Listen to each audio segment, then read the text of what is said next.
हालांकि मकसद हर किसी इलेक्शन का इख्तिदार हासिल करना ही होता है, लेकिन इस इलेक्शन में वो हमारा मकसद नहीं था।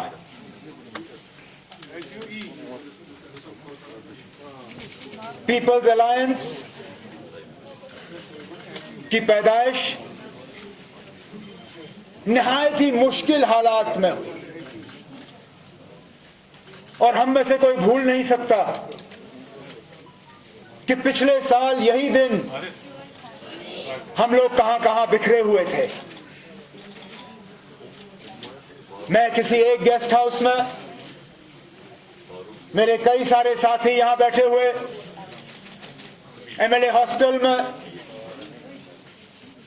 बाकी साथी गैर कानूनी तौर अपने घरों में बंद, हमारे सदर मोहतरम जनाब फारूक अब्दुल्ला साहब के खिलाफ पीएसए और बीजेपी ने कोई मौका नहीं गवाया दुनिया को यह बताने के लिए कि नेशनल कॉन्फ्रेंस जमात अब मर मिट चुकी है, अब ये दोबारा नहीं उठेंगे।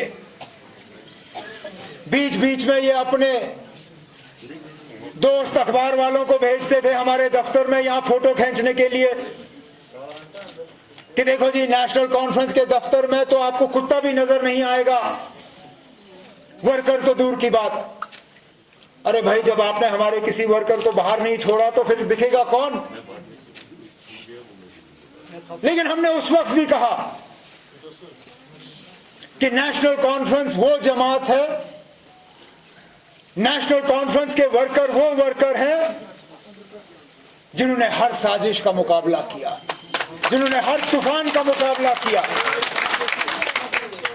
जिन्होंने ग्रेनेड और बम के मुकाबले किए। हम कभी किसी जंग से पीछे नहीं हटे।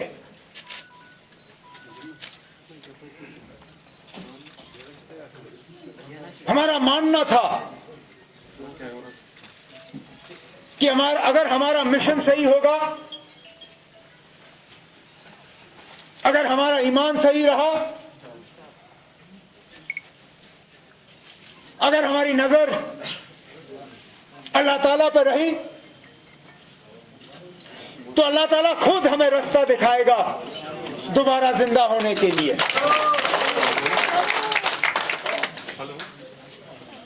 फारूक साहब बार बार हमें कहते थे, मुझे, हमारे साथियों को, हमारे वर्करों को, कि रास्ता अल्लाह ताला दिखाएगा, हमें उस रास्ते पे चलना है।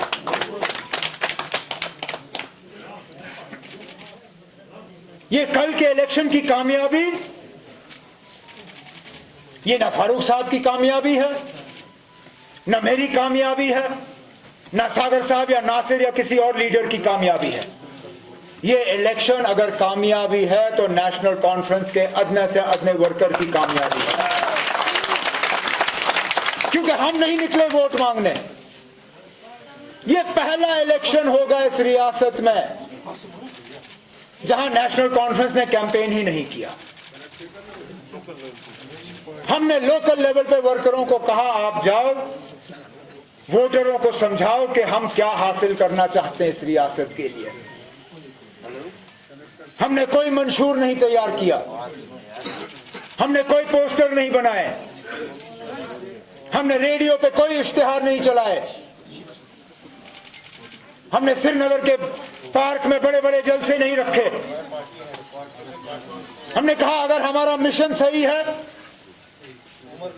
अगर जो हम लोगों से कहते आ रहे हैं कि 5 अगस्त 2019 जम्मू कश्मीर के आवाम को कबूल नहीं है, अगर हमारा एजेंडा सही होगा, अगर हमारी बात सही है, तो लोग खुद ब खुद हमारे साथ चलेंगे। और वाकई वही हुआ।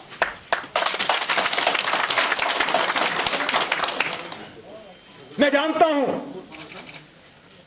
कि यह इलेक्शन हमारे साथियों के लिए आसान नहीं था लड़ना। हमने बहुत कुर्बानियां दी।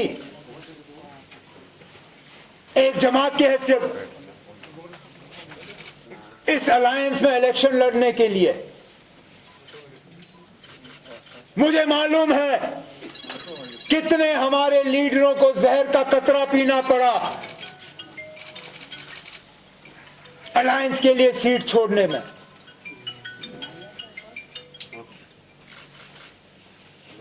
ये कोई पुरानी अलायंस नहीं थी,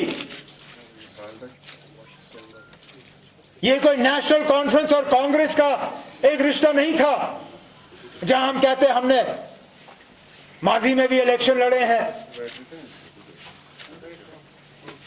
हमने उन लोगों के साथ मिलकर इलेक्शन लड़ा जिनके खिलाफ पिछले साल तो हमने पार्लियामेंट का इलेक्शन लड़ा था।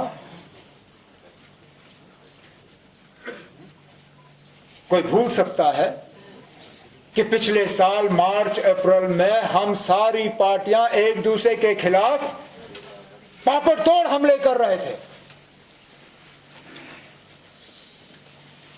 चाहे नॉर्थ कश्मीर में पीपल्स कॉन्फ्रेंस के खिलाफ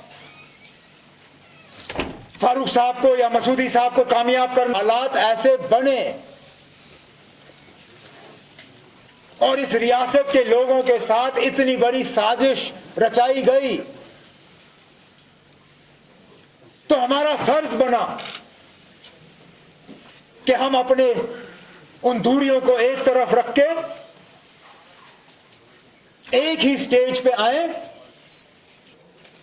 और इस रियासत के तशक्कुस के लिए, इस रियासत की पहचान के लिए, इस रियासत की इज्जत को दोबारा बहाल करने के लिए हम लड़ें।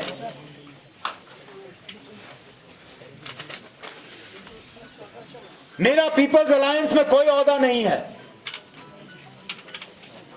मैं पीपल्स अलायंस की मीटिंग में अगर अलायंस के एजेंडा के लिए इस अलायंस ने जो लोगों के साथ वादा किया है उसको हासिल करने के लिए आपको जो भी कुर्बानी नेशनल कॉन्फ्रेंस से चाहिए होगी, आप बिना सोच के आगे जाके वादा करिए। हम आपके पीछे उस वादे को पूरा करने के लिए आपके साथ खड़े हैं। मैं अब अपने तरफ से अपने कायदे मोहतरम जनाब फारूक साहब से गुजारिश करूंगा कि वो आए।